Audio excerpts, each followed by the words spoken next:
BeatStars.com.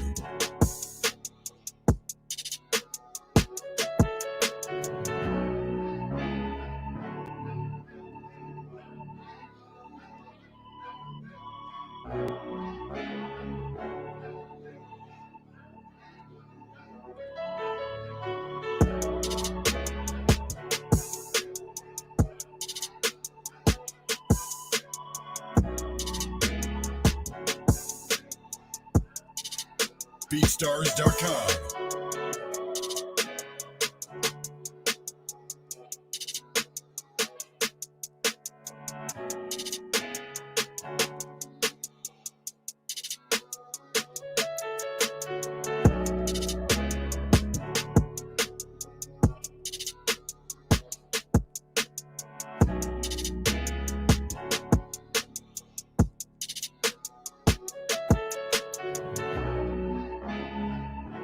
BeatStars.com.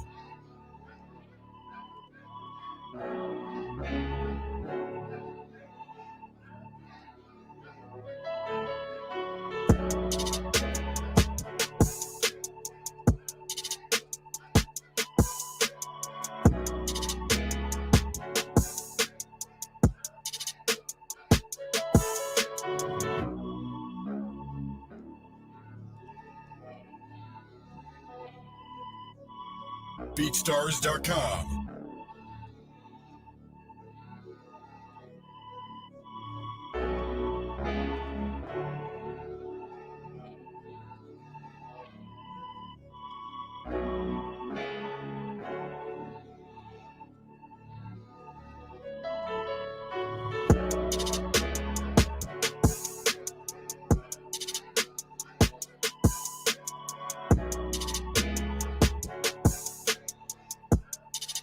BeatStars.com.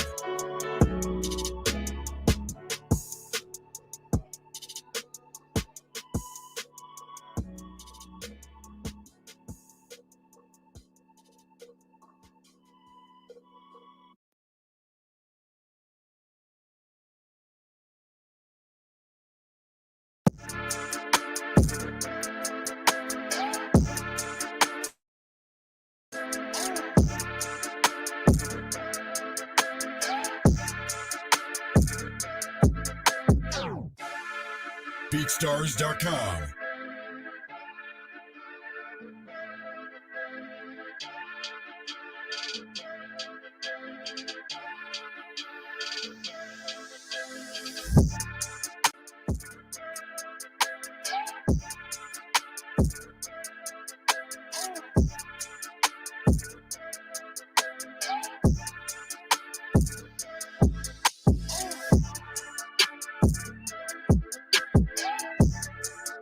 BeatStars.com.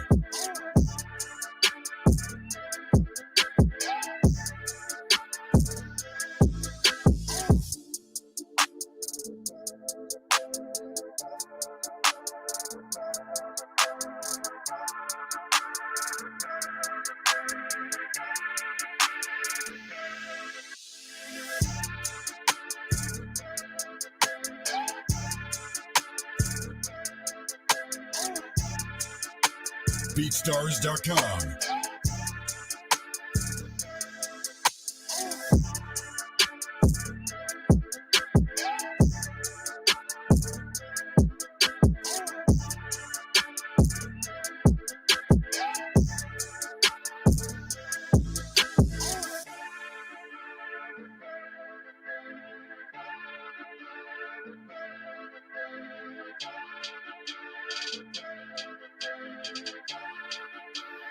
BeatStars.com.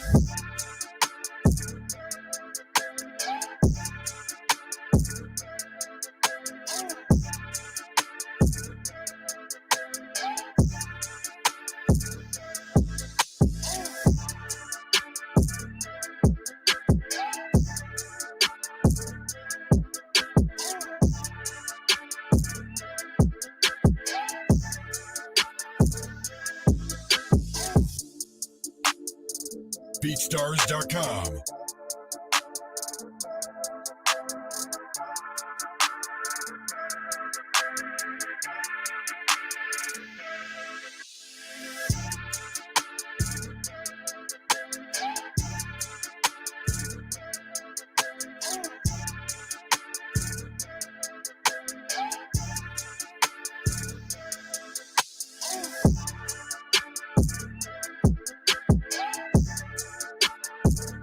beatstars.com.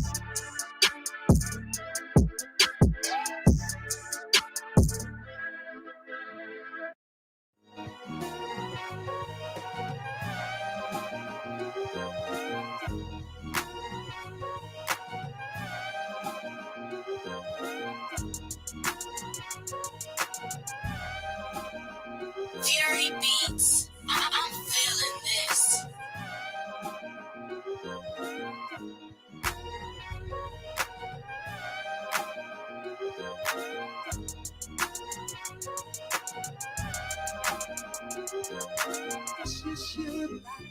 I just couldn't realize what it should.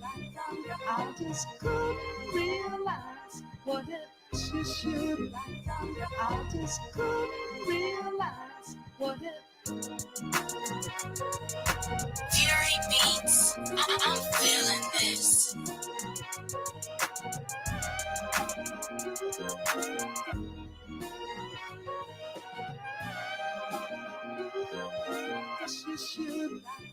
I just couldn't.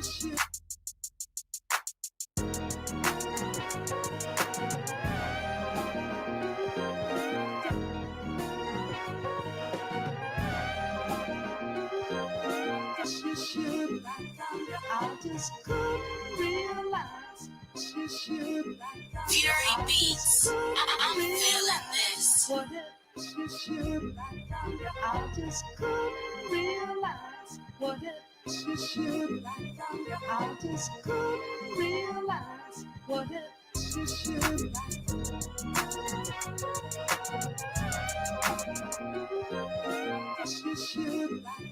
I just couldn't realize what it.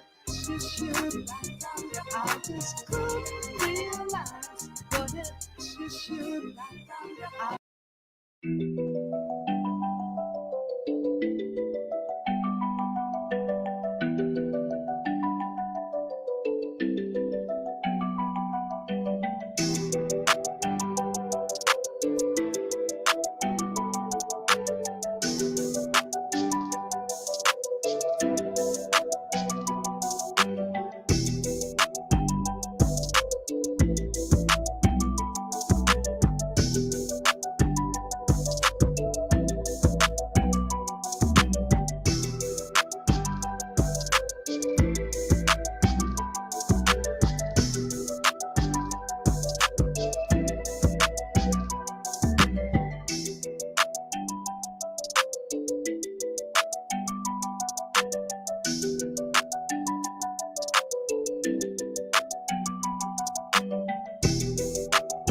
Peace, what's going down, everyone? Good afternoon.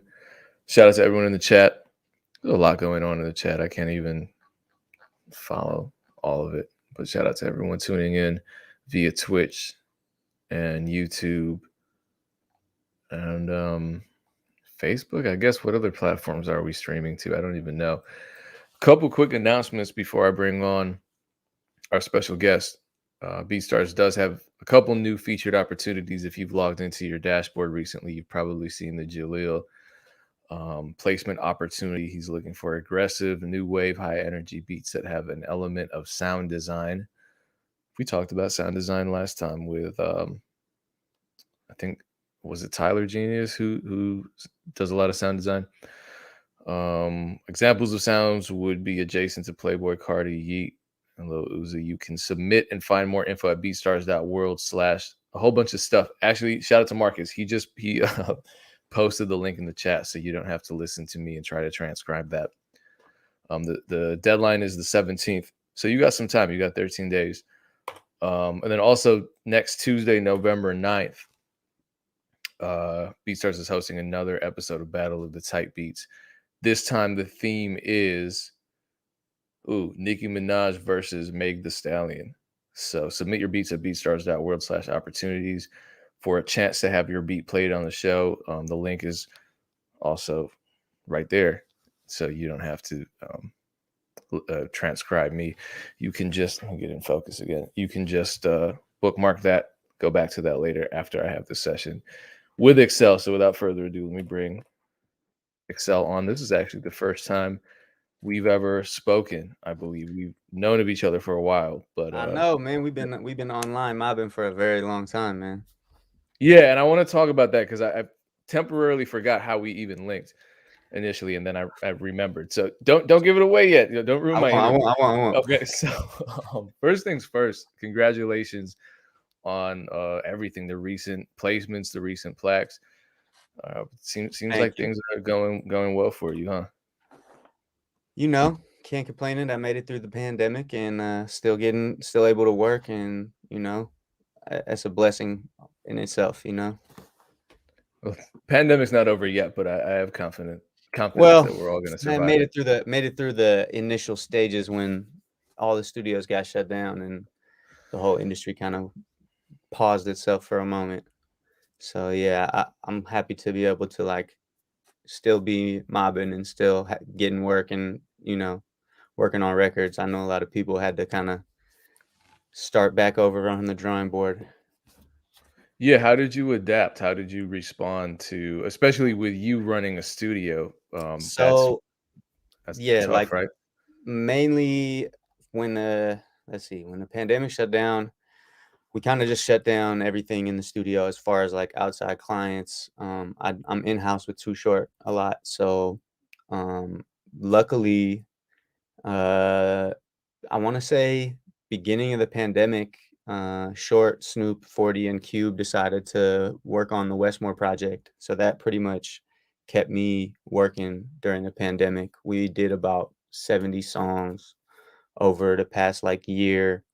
Everybody has their own studio, so it was nice that we were just able to send files back and forth on the internet, and I was really able to that project helped me stay working a lot when everything else kind of dried up. Going to the studios for pulling up on sessions, that kind of got all canceled. I know for a while all the labs out here had a real strict no more than 5 people. Nobody that wasn't already on the session can come. Everybody has to be tested before they're allowed to come in the session. So it was difficult to navigate for a moment because a lot of what I do in LA is just utilizing my network, pulling up on people when I'm done in sessions and stuff. And that's how you catch a lot of plays. So I did have to kind of like scale that back and really kind of attack things a different way, so to speak.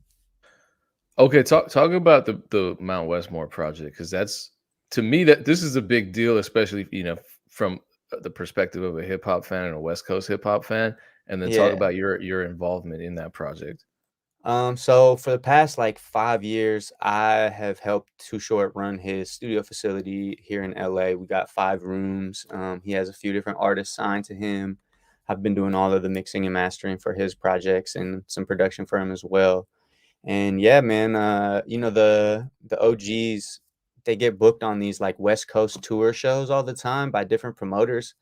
And sometime in 2019, I think they all were kind of like, bro, why don't we do this ourselves? Like this promoter is over here taking 30% of all our bag doing this. And like, he's booking the same show in all these different cities. It's just like the 4 of us with different other, like, they'll have Cocaine and Corrupt and other West Coast legends as well. But for the most part, it was always like Snoop and Short on the show, or Snoop and 40, or 40 and Cute. You know what I mean? So they decided to just like join forces. And we started off doing a couple of songs. And then, I want to say like 6 months into working, they were all just like having fun. And they were like, man, fuck just doing an album. Like, let's just keep making songs. So I want to say we had probably like 60 or so maybe 70 songs that they've done that we're choosing from to do these next albums. And yeah, man, it's been crazy to just like interface with the OGs and see their creative process and stuff. It's been cool. It's been very cool. So what you were saying initially was that E40, Too Short, Ice Cube, and Snoop Dogg all have their own respective studios, and so a lot of that that group work was done separately. 95%. Every song was made separately. It usually would be one of the artists in the group would have an idea and they'd put like a verse or a hook and then they'd send it. They have like a group chat and they'll send it to the group chat. And then like if everyone likes it, they'll do their parts. And so yeah, it just kind of was a ton of file transferring back and forth.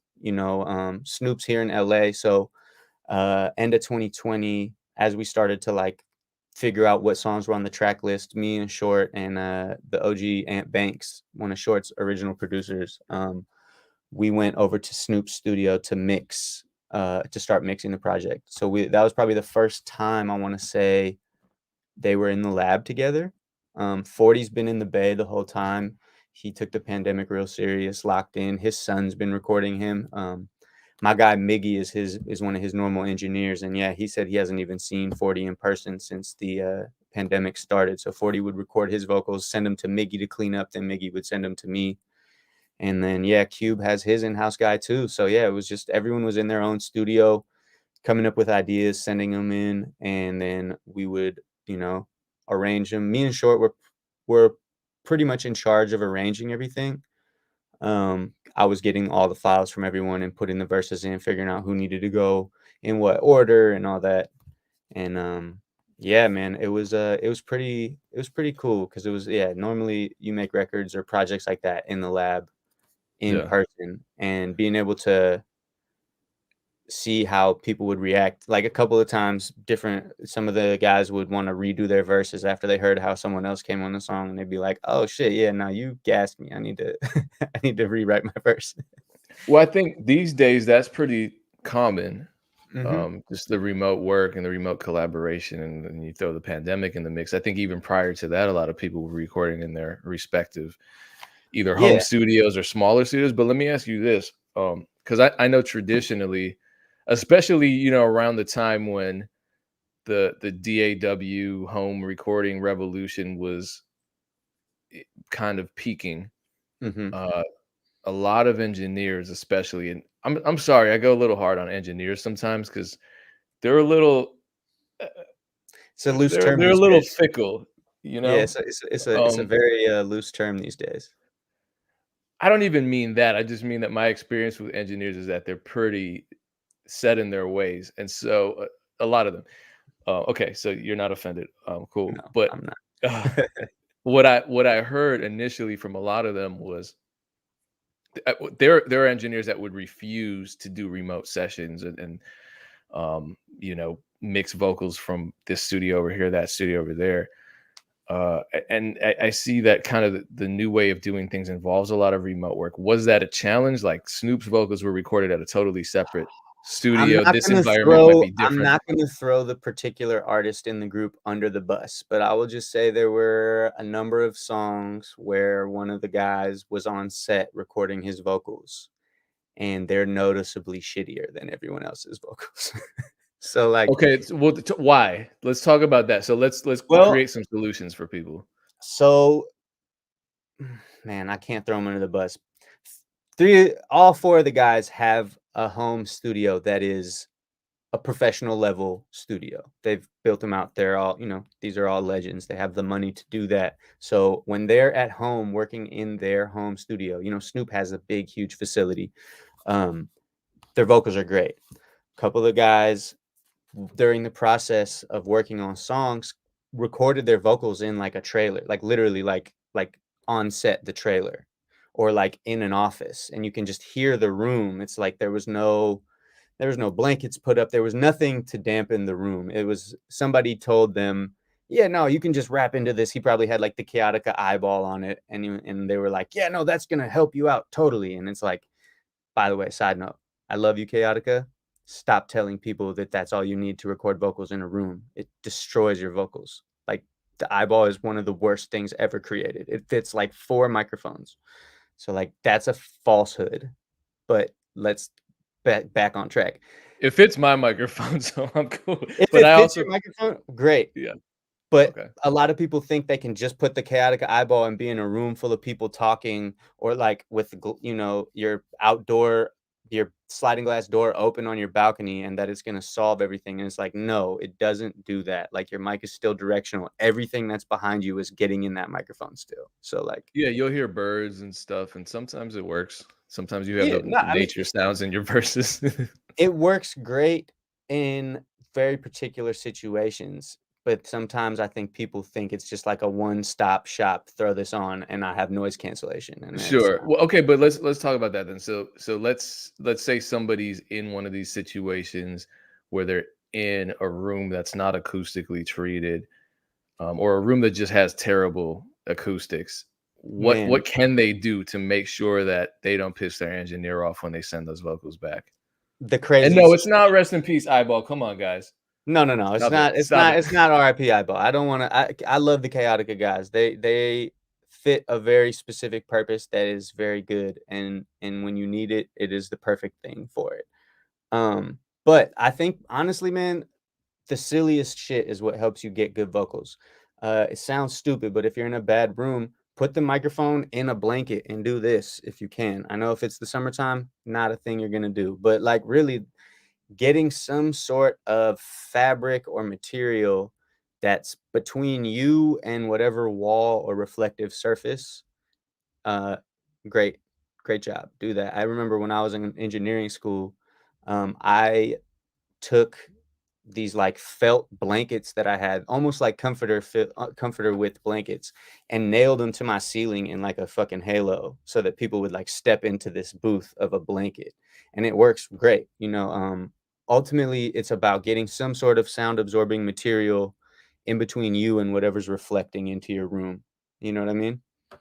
Um, However you can do that. People do crazy things, even in big studios. You'll see the gobos with packing blankets on top of them because they're in a big live room. It's just all about isolating your signal, and wherever you're at, the best, however you can do that the best. Yeah, those heavy ass fire blankets that you can put an elephant out if it steps in gasoline or something. Yeah, those are Literally, crazy. literally. No, I mean, but yeah, like your comforter, towels, anything like that is great if you're just like sitting in a room with nothing if you're in a room with wooden furniture and you have no carpets and nothing on the walls, like you're in an echo chamber. So anything that you can get to dampen those will greatly help you, regardless of how ridiculous it looks on camera.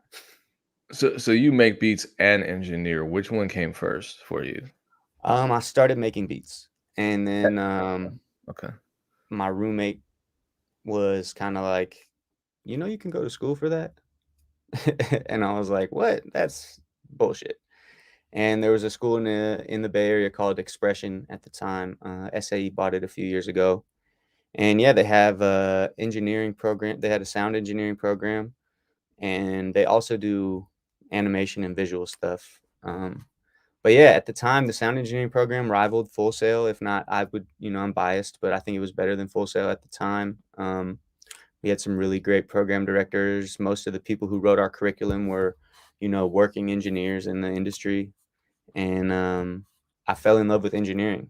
You know, I just enjoy working on music in general, whether it's making it or engineering, whether it's the creative or technical side, and learning about gear and the process of making records and how important engineers were. I really fell in love with that shit, and like went hard. I was top of my class. And that was kind of what set the tone for my whole career, was just, going to that school and really being able to like dive into the curriculum. Um, yeah, definitely started off making beats though. And I read that you made your first beat when you were 12. Yeah, so my uncle is a film editor. He does or sound editor for film. And he used to do like educational films, like in fourth grade they wheel the TV into your classroom and like show you a video. So he used to make those at his house, and he had this program, Sony Acid Pro, and because he did the scoring for his videos, he had like tons of loops and shit. So like me and my cousin would literally just like make beats with pre-made loops that were synced to tempo. And that was kind of my first introduction to like making compositions other than like having a guitar and shit, you know? Okay, there's a debate in the studio or in the chat. Sorry, can you weigh in on the egg crate debate? Egg crates do something. Where people fuck up a lot is they put them directly on the wall. You need to have a space between the egg crate and the wall to allow the sound to go in and get double the absorption. If you put it against the wall, it just goes and it bounces back, and then whatever gets stuck in this is there. But if you have two things and this is your wall, then it has to fucking go through the one. You get absorption, bounces off the wall, absorption again. So always put your sound absorption a little bit off of the wall so you can double up on your reflection sucking up. Pause. Got it. And then so I also read that you initially remade beats in order to learn how to produce them. Yep. How did that help? Well, I think what a lot of creative people who are musically inclined struggle with is the full composition. Especially like if you come from playing an instrument, drum programming probably isn't your specialty. So like for me, it helped a lot learning, especially when like the triplet hats and the BMF style beats, the Lex Luger beats became more prevalent and more, damn near had to have some sort of elements of that at a certain point in time to get your production anywhere. It helped me figure out how the producers did that by recreating stuff. You have this, especially if you start out, like I think one of the first beats I made that like I recreated to a point where I was like, oh shit, I can do this, was like Lollipop by Lil Wayne, which like not the most musically intense beat. But when I was able to fully like remake every single part of it down to from the effects and the drums, finding the drum sounds, finding how they made those patterns, it just, you learn things doing that. You know what I mean? And I think that helped me a lot as far as definitely my drum programming. Which DAW are you on? Now I'm in a combo of Logic and FL, but I started in Logic. I've been on Logic since like Logic 7. So you remade Lollipop with Logic 7. Yes, with damn near Logic stock sounds, bro. Okay. Yeah, I wasn't sure because that's a Jim Johnson beat. I wasn't sure what he used. Wasn't he using like a Triton or a motif or something? Yeah, I mean the drums sound like the motif drums. It sound like the motif whatever that they have like 2 hip hop drum kits in the motif, and it sounds like that. And I actually did have a motif at the time, but I still got mine. Yeah, I still have mine too. I gotta bust it back out. I seen my bro using one of the new motifs the other day in the studio, and I was like, man, this shit still sounds so great. But yeah, no, I just kind of like scrolled through sounds, figured them out. Logic has a bunch of really dope stock sounds actually. Like it takes a long time to get them to where they need to be, but it definitely has a lot of great sounds. So here's something interesting. So recently, and this is just one example, but you produced this crazy track with Too Short, Ice Cube, Neo, Raven Justice, and DJ Nina 9. Shout out to DJ Nina 9, by the way. Yes. Shout out DJ Nina 9, the She's homegirl. dope. She is. She's amazing. And she knows everybody. She's a networking monster. So And you produced it and you mixed and mastered it. So basically, you're a one-stop shop with that track. Should producers learn to be engineers to increase their opportunities? Yes, 100%. 100%, bro. A lot of the people I know in LA specifically engineering gets them in the door. Good engineers are hard to find, man. Unfortunately, beat makers are a dime a dozen now. Like there's some amazing kid somewhere right now that's 12 years old that you've never heard of making sicker beats than anybody in this chat. And it's really just about how they're going to get in the door. You know what I'm saying? being an engineer that's good will exponentially increase your opportunities. Um, even to the point where it's just like building your network. When people can rely on you to do things, they're more willing to give you more opportunities. And so for me, being a reliable engineer who people can call on and know that I'm gonna get the job done puts me in more rooms than someone who might not be able to do that, who's also a dope producer. You know what I'm saying? Perfect example. The song I just produced with Danny Boy, Biz, and Blake for Elam. She's on Def Jam. She's French Montana's artist. Danny Uh, Boy, Danny Boy. Danny Boy Styles. Yeah, he is Okay, not Danny Boy the singer. No, my bad. Okay, Danny Boy Styles, the Weeknd's but I didn't know producer. you're on the West He is- Coast. I don't know. yeah, no. He does a lot of the Weeknd stuff. He's executive producing Elam album. I was called to be the engineer for that session, and Biz and Blake are some of my really good friends. I cook up with both of them. I like a lot. And me being there as the engineer when it came time to create the record, I hopped on the beat too, but I was in the room because I was engineering that session and recording the vocals. And it just turns out, it was a squad of us who already make beats together who were producing for her. So it worked out that way.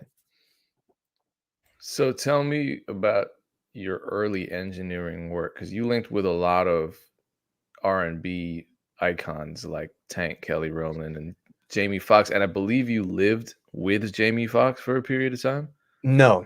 I was just there every day for like 3-4 Okay, months. So when I went to Expressions, my bro Eric Deniston graduated, I want to say like 9 months or a year before I did, and immediately moved down to LA. He started as an assistant at the Village Recorder, which is one of the bigger, well-known studios in Santa Monica in LA. It's where Fleetwood Mac did most of their stuff. And through that, he got a bunch of gigs. He met another producer who was Ludacris's old engineer. He was working for Atlantic at the time as Tank's in-house guy. Had my friend come in to help him. Tank had had 2 rooms in North Hollywood, and my bro was basically like, yo, man, like, come down here. Like, you need to be down in LA. I got this gig for you, like, I need help engineering for this camp. Like, come down. And so I moved down to LA, and yeah, linked up. We were doing Tank's in-house stuff. And then probably like 6-7 months into doing that, this writer slash vocal producer named Lonnie Barrio hit me up randomly and was just like, hey man, can you come do a session with Kelly Rowland? And I was like, of course. Like, what? Yes. And so I showed up for a session with her, and they liked my work. And then yeah, I was with her for another 4 months at Chalice.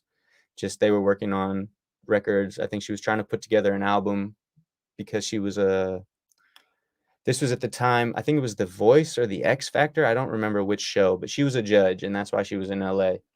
And yeah, I was her engineer until the show got canceled and she left LA. So, and then yeah, I think that following summer was when we helped Jamie Foxx finish up his album, and that was all kind of through the same avenues.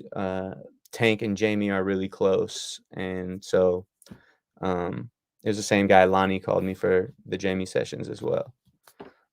So yeah, it was really, just linking with my friend from school who was in that position. And yeah, they were trying to do something else. So they kind of like had me come down to LA to like take over so they could go start a different studio.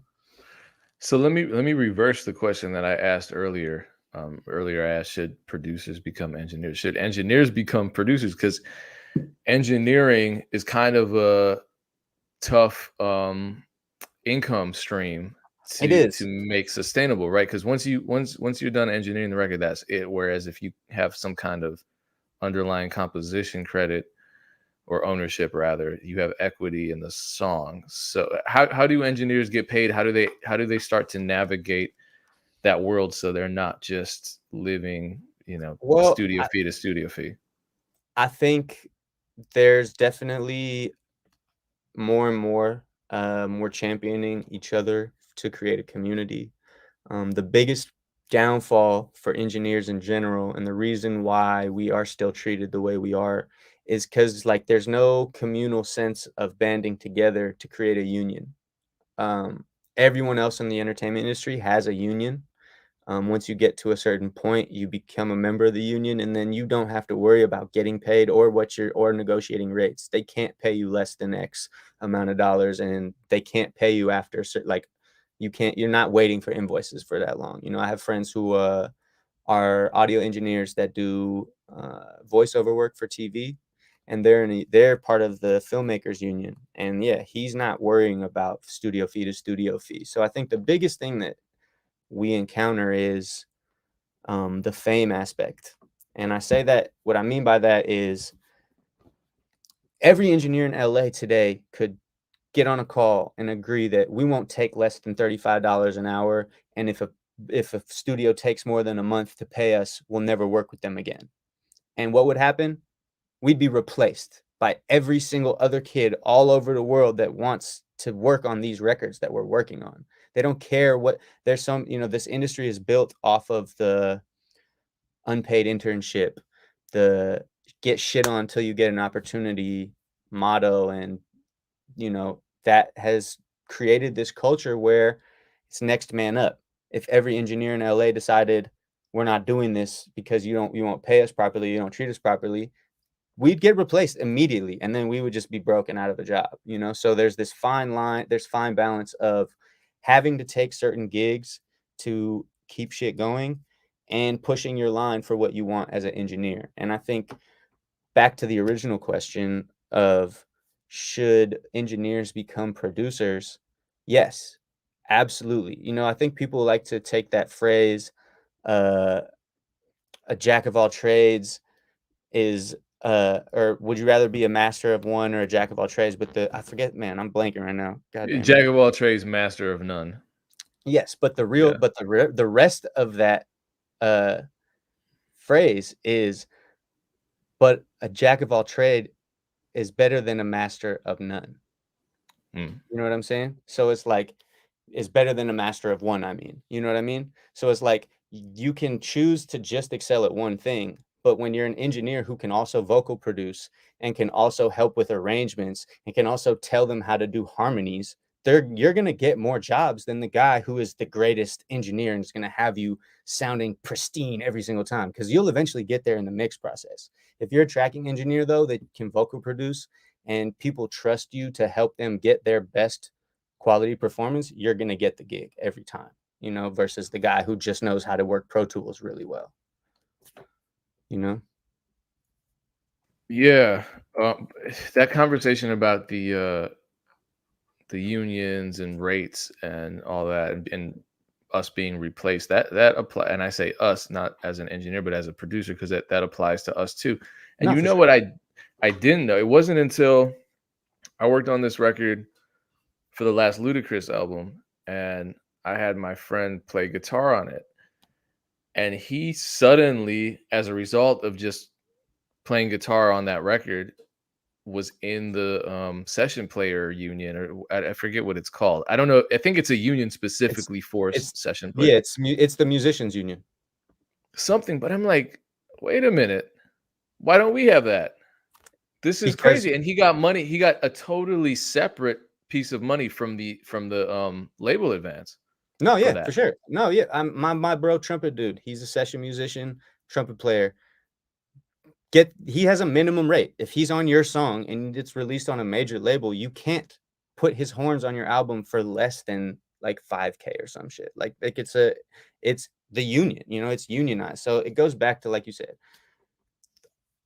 producer technology is in the hands of kids who I can't expect some 13-year-old kid who has no bills to understand he's taking money out of your and mine pocket by taking $1,000 for a major label beat, or a sample maker is taking $50 in pub. You know what I mean? Like I can't expect you to understand that.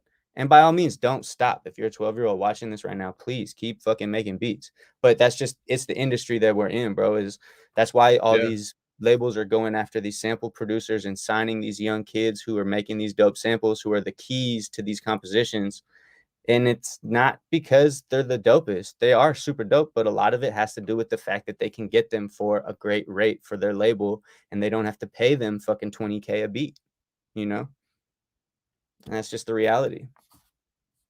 You look like you got a ghost in the house. Oh, you're muted. My bad. I have this I have an issue with a woodpecker. I don't want to get into it, but I sometimes think that it's the woodpecker pecking on my siding, and I've had to go out there like a fool on a ladder a couple Man, times over the summer. things they don't tell And you about having a house. they didn't tell me any of this stuff, bro. I don't even want to get into it. But yeah, the woodpecker, you know, you think it's all good because you got beautiful wood siding, and then that damn bird shows up. And he's not even looking for food. Apparently, it's part of the mating ritual. So he's just basically It's like showing trying to off, get some puss. Yeah. to women, woodpeckers. Just like look how dope I am at fucking up this guy's house. Um, sleep with me. All right. Anyway, so I think the reason that you and I do know each other is through Mr. Fab. Agreed. Um, Yep. what's your relationship with him? Man, so when I was going to school, Expression has a really good studio facility. We got to learn on actual consoles, professionally built out rooms. And yeah, the Bay is low-key short on really nice studios. And at the time, this I don't even really know what he does. Now he works with Nick Cannon as one of the one of the managers and guys who helps run Nick Cannon's label. But at the time, he's an OG from the Bay who just knew all of the Bay Area artists, and he wanted to do a DVD and an album basically about Bay Area artists. And he approached my roommate and I about using the studios at Expression to film the interviews and to record some of the songs. And of course, you know, we were young kids from the Bay, and he's like talking about bringing all of these big Bay Area artists that we love in. And we were like, yeah, of course, like, let's do it. And so, to make a long story short, we piled all of our like we had like 12 hours a month as students into together into studio time and rented these studios. And yeah, Fab was one of the big artists that came through. And I want to say like 8 months after those sessions, we did like 3 sessions for this DVD. I saw Fab on Twitter be like, I'm in the Bay. Who got studio? Who got lab or something? And I was at, you know, my last 9 months of the program, we were allowed to rent the studios out to like study. And basically our program directors were like, yo, if you see open studio time and you don't have any more hours, just like email me and I'll put you in. And I was like, fucking bet. So my last 6 months, I was in the studio 4 or 5 days a week from 8 p.m. to 5 a.m. because this one room was always open then. And I was just in there making beats, recording my homies, whatever it was, getting my Pro Tools chops up. And yeah, it was during one of those sessions I saw that and I tweeted Fab and was just like, I got lab, pull up. And he DM'd me and was just like, what's up? Where you at? And I was like, bro, I met you, blah, blah, blah, at Expressions. I'm Expressions, pull up. And he pulled up and liked my engineering, and the rest is history, man. Me and Fab were locked in for the probably like 5 straight months while I was still in school in those sessions doing shit. At that time, I recorded vocals for him on like a T-Pain record and hella shit. And I was just so juiced to be working with this artist that I really looked up to and loved their music and at a professional level while I was still in school. So when I graduated, basically hit Fab and was like, yo, man, like, I don't have access to the school the same way I did, but we can do this at my house. And I had some money I saved up from graduation. I bought a Loughton audio microphone. And man, I fucking basically started a studio in my bedroom with Fab and rocked with him for 4 or 5 years straight. We had a house that had like 2 extra bedrooms. He paid for one of the extra bedrooms to put my studio in. And yeah, man, I just was going in on Logic with Fab every day. It was 5-6 songs a day. Like, he's a machine. And yeah, I Yeah, think that he is. we met because we were doing these hip hop tapes a lot, and you were sending in shit, not even just the hip hop tapes. You were just Yeah. sending in fire, and we just ended up being on a few different projects together, I think, right? Yeah. Okay, so your relationships with artists like Fab and Too Short have led to a lot of opportunities. What are some networking tips you can give producers? Man, bro, show up, just like go, like, and don't like. It's weird, bro. All this shit sounds so corny, but it's real. Like, at the end of the day, the things that helped me the most were having people that championed for me, that knew, being talented and showing your community what you do. You know what I mean? I feel like a lot of people, especially when they first start out, are afraid to like show their homies or their friends like what they're doing because they're like worried about being judged and shit. And it's like, I get it, but ultimately, the more people that know you do something that fuck with you they'll spread your name around. I can't say enough about having just like not even friendships, but just like having a good reputation in your community and going to events and connecting with people who run the events and who help trendset. I somehow just off a Twitter, chopping it up on Twitter, became cool with one of the major blog writers in the Bay at the time, and it was easier for me to get songs I produced placed on there just through me knowing, bro, being able to DM him and be like, "Hey, man, I just did this. Like, can you put me on the front page?" And him being like, "Oh, yeah, it's good. I got you." So yeah, it's just like you got to go out there. You got to get out of the studio, and the cooler the person you are, the better it will be. And I know that's like very general, but like I hate people. Like I hate people. I don't like people.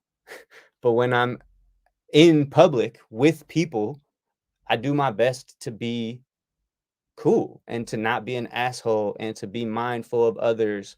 You know what I mean? Because at the end of the day, it's like we're all here together, and it's easy to get caught up like just like talking about what you're doing and not pay attention to other people. So the more you listen when you go out and talk to people and really like actually network, because people nowadays can tell when you have an ulterior motive.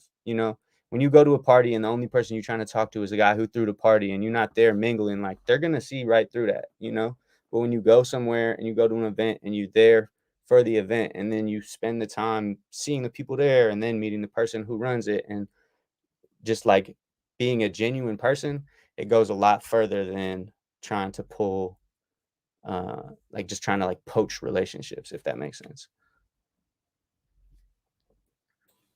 Yeah, definitely. There was a good question that came in. Let me find it quickly. Okay. Fantastic wants to know what are your tips? So producer I was wants just to looking learn at how. that. Okay. Well, there we go. I don't have to read it. Nah, yeah. So as far as tips for learning engineering, man, YouTube videos are great, but like I would say, actually, no, you know what? Let me go back. If you're an engineer that doesn't go to school, the best thing you can do is subscribe to Mix with the Masters. Like, let me tell you that right now, because those tutorials that they have there are real gems. You know what I'm saying? YouTube, anything you need to figure out. But ultimately, the cool thing about engineering and music is there's no right way. The only right way is the final product. There's hundreds of ways to get there. It's whatever way you're most comfortable with and you're most fluent in. Do that, because ultimately, like, all of this technology was created out of necessity. Every single plugin you use, every piece of gear you have was created by an engineer who didn't have it and needed to do it. And some other engineer could have told him how to do it a different way. And they were like, no, I'm going to make this piece of gear, you know? So ultimately, like, everything you do is of your own creation. If you want to be in Ableton engineering shit with 700 plugins on one channel strip and it gets you the sound you need, I'm not going to tell you not to do that. You know, like, Actually, that changed my life when I think it was a Leslie Breathwaite video or something, and he put 3 or 4 compressors on Lil Uzi's voice or I don't know. It was a vocal change where I'm like, there's no way any of the more traditional engineers I know would ever stand by this. I'm gonna Yeah. try it, and I like No, it yeah. now. And then you tried it and now it worked great, Yeah. right? No, Yep. yeah, exactly, bro. It's like that's what's so cool about this shit, bro. Every day they're coming out with new plugins that do things that you didn't even know you needed done. You know, like Soothe. I would have never thought of a plugin like Soothe 5 years ago. It sounds so counterintuitive to my knowledge of audio. You know what I'm saying?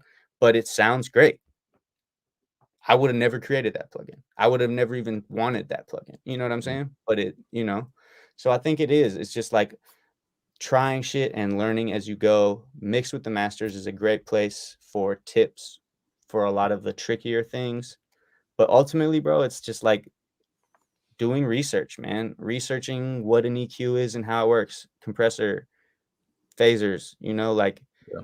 not only are there YouTube tutorials, but there's tons of literature about that will help you understand what you're using. And the more you understand your tool, like I'll say this. The only difference I have from going to school versus other engineers that are my peers that didn't is maybe like a more intimate working knowledge of like the actual like gear itself, if that makes sense. Like circuitry and shit and like signal flows of consoles and different pieces of gear. Like I know that was stuff that was like drilled into us in school, but ultimately like they're able to use the gear the same way I am. They have ears just like me. I might know more about like if it comes to troubleshooting or fixing a piece of gear or you know what I mean, diagnosing shit like that, maybe. But other than that, like that's really the only thing I would say I have a step up in that I got from school. Everything else is literally just like you learn as you go. You listen to things that you like, and you try your best to emulate them. Here's a question that I want to expand a little bit on.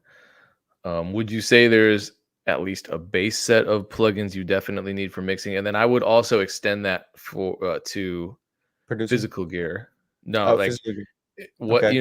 what is there a bare minimum if someone has a limited budget and they just have to get certain pieces of gear because they want to start engineering? What would that If you be? have a limited software budget, Waves, what I think Mercury bundle. I don't know, Waves most comprehensive bundle that has like their Renaissance package in it and stuff is a great starting point. I don't know if it's still this cheap, but I know when the pandemic first hit, it was down to like $399, $400 for almost 1,000, like 700 plugins or something. And so like that is a really great basis to start off. Obviously, I feel like every DAW comes with EQs and their own set of plugins, and I mean, this is the thing. Every DAW that was ever made that comes with plugins, someone who made that used only the stock plugins to create a piece of work that they felt sounded equivalent to mixed work, if that makes sense. So like any plugin, any DAW you have has all the tools you need. Some work better than others and make it easier. So again, bare bones, if you're trying to mix stuff, get the Waves Mercury. Um, Fab Filter has a lot of great stuff as well. My go-tos though are Waves, Fab Filter, and then shit, I forgot. Plugin Alliance is killing it. $25 a month, all of their shit, they're going crazy. Plugin Alliance has some great stuff. If you can't afford 25 a month, you probably need to focus on making money not in music, because music is not a great way to make money. And if 25 a month is like really breaking your bank, then like you got to reassess a lot of shit, because this is not the way you make money. This is the way you have fun in life. Um, I say that now, like really understand that. Like making music is not the best way to make money. Okay, so let me pick up on that. How long have you been making a living as a musician? Fuck. Um, s- by myself, like fully supporting myself, it's been probably 9 years. I was homeless living out of my studio for 2 of those. So like, yeah, bro, this you gotta love this shit. It's not a like if you're trying to pick a career that's just gonna make you rich and afford you the ability to take vacations, like this is not that. Like you can definitely make great money. You're not gonna have any time to do anything else. And that's why it's really important that like you really love music and you really love making this and you really love this process because there's so much bullshit that goes with it. It's very difficult. And yeah, man, like if you don't think about quitting at least a few times throughout the journey, like you're not invested enough, I don't think. Because I think we've all been there, man. It goes in ebbs and flows. And I think the sign that you're doing well and you're on the right path is every time you hit those lulls, it gets less and less deep, if that makes sense. I go Because it, through that every week. bro, no, Maybe not we every all week, but like maybe every month, every other month, where I'm just like, I'll have 2 consecutive days. Just like I gotta do go I on even want to LinkedIn. do this anymore? Yeah, No, for sure. And it is. It's that. It's real. It's a reality of it. But I mean, yeah, like I've been supporting myself, yeah, for about little more than 9 years. You know, I got a fiance and I'm comfortable, so to speak. But you know, a lot of that so too she was puts up with your shit. yeah. Yeah, she Yeah. knew what it was from the beginning. We've known each other since I started going to She must school. have a good job, a stable job. Yeah, she works for a PR agency. She's good. We're good. You know, yeah, she's the more stable one for sure. But yeah, bro, it's like it's definitely one of those things where you got to save your money. You know, you got to be smart reinvesting your money into things that you don't have to like passive income streams is really important if you're going to be a successful musician because yeah, bro, there will be years where you don't get major label placements. You know, like I got my first major label placement was in 2015 and then it wasn't until 2018 that I got another one, you know, and I was Okay, and surviving. I want to talk about all this. What was your first major label placement in My 2015? first major label placement was this song I did with the homie Ye Ali called Bounce That for this R&B duo Armand and Trey. That was the first like time Warner Brothers sent me a check. And I had to go through that whole invoicing process, signing big contracts, get a lawyer, all this, you know what I mean? And then yeah, I didn't get another major label placement like that until Let Her Go with Black and Biz in yeah, that was 2018. Before we're talking about the black placement, because I have a lot of questions about that. You said you've been doing this for a living for about 9 years straight. What was that life changing moment or that decision or that habit that you formed that took you from having a regular job to actually being a career musician, producer, engineer? Man, I'm not gonna lie to you. I've never had a job. I used to trap out of my house when I was going to school. I was selling weed. And so I kind of just like there reached a point in time where I needed to spend more time in the studio to get into the rooms that I wanted to be in versus focusing on like going up north to get some more trees. So it just kind of was like I had to figure out what I wanted more and I wanted to be a musician more and I wanted to This not was have before legalization in California? Okay. I was it. gonna say otherwise that's not that cool of a story, but yeah, that is. No, no, no, no. This is long before legalization. This was the medical realm. The medical realm. I was Oh, okay. Yeah, yeah, yeah. taking I mean, I wasn't fully doing the medical shit, but that was a cool thing that was part of it as well. But yeah, like, you know, I honestly there was just it came a time where the street shit got a little crazy and I kind of realized like, yeah, this isn't what I'm trying to do for my life. And I have this opportunity to focus on something else and I'm gonna do that because I give a fuck. And I was dealing with a lot of people that didn't give a fuck. And when you realize that, you make choices. Do I want to not give a fuck and join them, or do I want to give a fuck? Tough choices too, because those are, friends, Nah, family. yeah, it's not easy to make, you know what I mean? But yeah, it's a situation where yeah, like I was fortunate enough to have the ability to take a step back and look at my situation and be like, I don't need to do this like this. Let me focus on this shit. I really do love this shit. It's not even like I'm leaving something that I couldn't live without to go do something I hate. It's like, nah, I also love doing this shit too. So let me focus on the music shit. And yeah, it just, I'm an all in type person. And when I felt that I really like connected with making music and engineering in the process, I just I just went all in, yeah.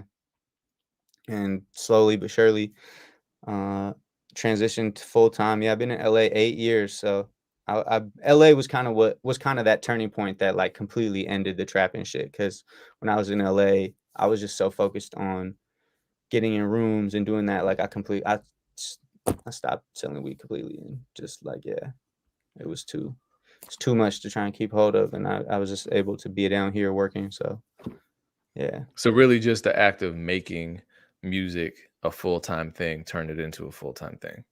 Yeah, no, I mean, I had, obviously I was again, I don't want to paint this story like it's some come from nothing. Like I've been afforded a lot of opportunities a lot of people haven't, from whether it's just the support system I have with my mom or me trapping and making it and saving up money. You know what I mean? Like it's not something that everybody does and gets to do. You're not always an 18-year-old with 50 grand left sitting around to go to school. I get that. So but yeah, it was that really was what it was, bro. I had an opportunity to change my life for something that I felt was better than what I was doing, and I had the resources that I could do it with at my expense,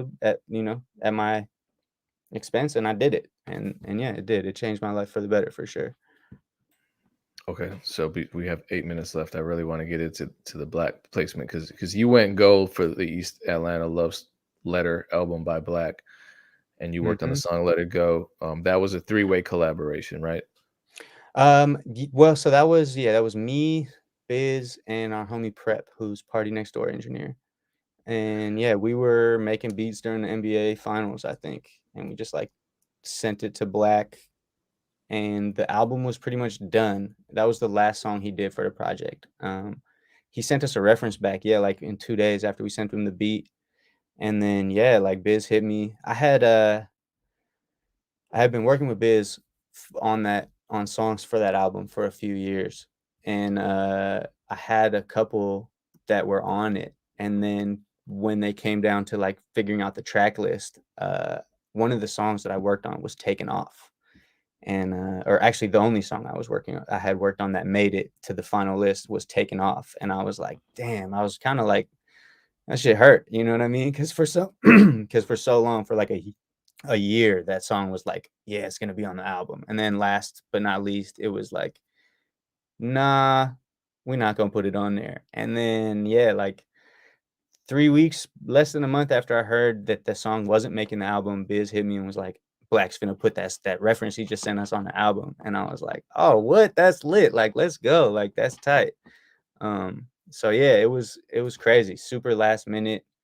Just sent him the right beat at the right time because he was on tour, touring his first album while we were working on that. And yeah, he cut that on tour. So tell me about how that beat came together because three-way collab. Who did what? How did it start? How did it even So get to Black? when me and Biz cook up a lot and even like prep, we just like there's a lot of really dope sample makers and loop makers that like will flood, especially Biz, because he's gotten so many big placements now. He just got so many samples. And that day, I was probably like the fourth or fifth beat we made that day. But all the other beats that we had made were with a loop from some sample maker. And for that particular beat, we were like, man, let's make this shit, bro. Like we don't need these loops, bro. Like the loops are great for streamlining when I want to knock out a bunch of shit at once, but like we all in here, like it was, what I mean, it's the three of us. We're like, bro, we can make this beat by ourselves. Like fuck that.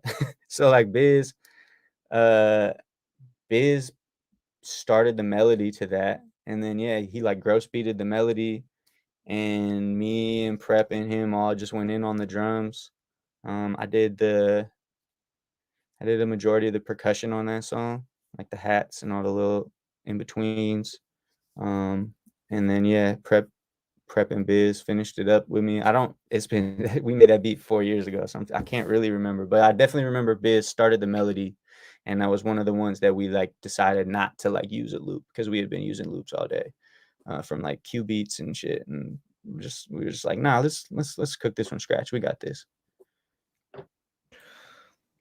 So you work pretty closely with Biz and Prep, and then also 94.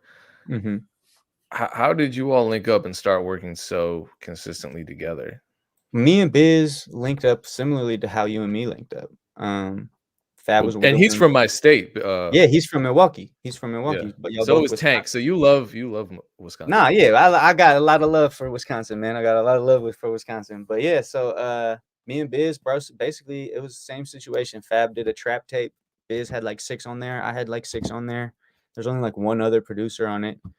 And yeah, through just like all the tweets of just like produced by blah blah blah, we started following each other.